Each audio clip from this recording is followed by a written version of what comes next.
Hi guys, it's me, Ninja again, and welcome to my channel. So we'll be reacting to Darren Spanta for the song na actually nag-react na tayo sa kakantahin niya sa video na to. But as all you know guys, sa mga hindi nakapanood ng video na yan, medyo hindi ko nagustuhan yung nag-support sa performance niya. Ang tinutukoy ko po is yung material na ginamit niya, yung sounds, yung volume, hindi ko nagustuhan. Pero this time, gusto kong bawiin kung ano yung mga pangit na or mga hindi ko nagustuhan sa video na yon. Gusto ko ulit bawiin, gusto ko magbigay or makakita ng performance na talagang sinuportahan yung performance niya, having a very good sounds, song, and performance. So, tara guys, let's watch it now.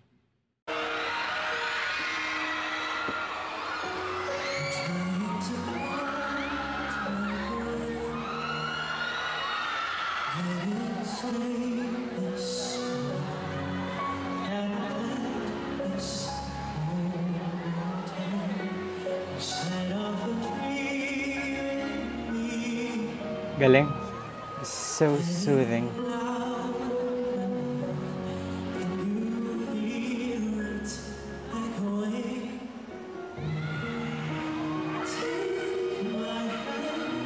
Narinig niyo yung part na yan?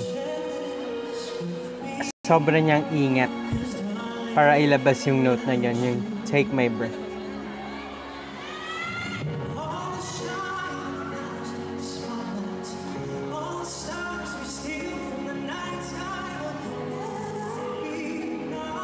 Ang galing.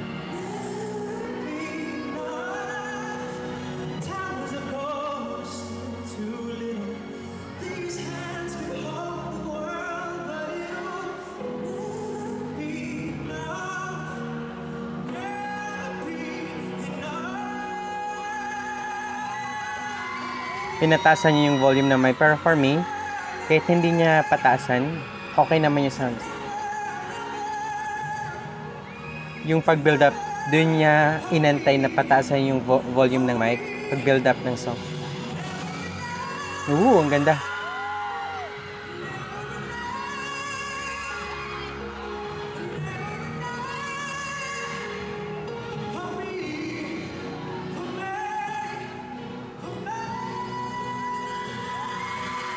I love this performance.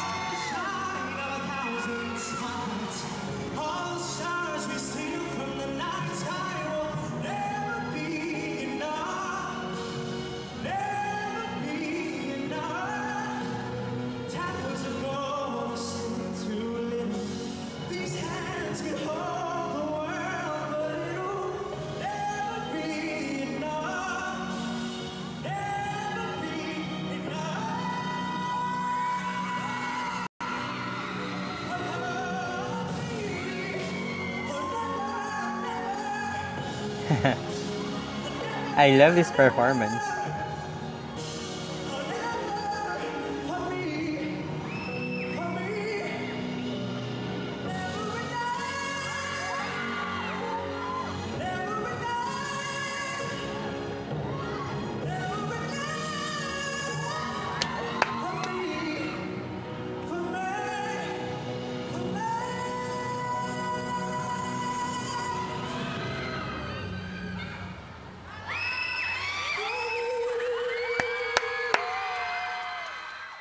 Yung pagbawi nung music sa performance ni Darren. I am not saying na biniblame ko yung organization nung event na una nating pinag-react sa kantang to.